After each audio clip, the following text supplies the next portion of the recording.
शक्तीपीठ महामार्गाची आत्ता सध्या तरी काही आवश्यकता नाही आहे. अगदी गोव्याला कोल्हापुरातून गोव्याला जाण्यासाठी सुद्धा अनेक मार्ग आहेत. कोंढा घाटातून जाणारा रस्ता असेल, आंबोलीचा असेल, अजून 2-3 मार्ग आहेत. त्यामुळं गोव्याकडे जाण्यासाठी आत्ता सध्या दुसरा नवीन मार्ग निघाला पाहिजे असं नाही.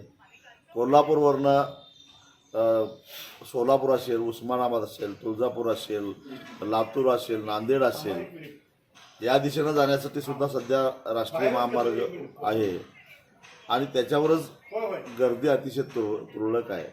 आणि नेमका त्याच महामार्गाला समांतर असणारा हा शक्तीपीठ महामार्ग करून नेमकं सरकार काय साध्य करणार आहे. राष्ट्रीय महामार्ग प्राधिकरणाकडे जर चौकशी केली तर कोल्हापूर सोलापूर या राष्ट्रीय महामार्गावर जे टोल नाके आहेत ते टोल नाकेसुद्धा अपेक्षित एवढा पैसा जमा करू शकत नाही.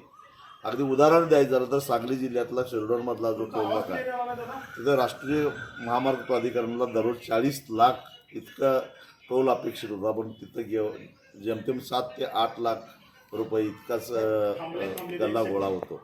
यावरनं असं लक्षात येतं की काही राजकीय नेत्यांना, प्रशासकीय अधिकाऱ्यांना या शक्तीपीठाच्या माध्यमातून अमाप असा पैसा गोळा करायचा. जसं समृद्धीनं अनेकांची समृद्धी निर्माण केली आणि आमदार खासदारांच्या खरेदी विक्रीचा भाव वधारला.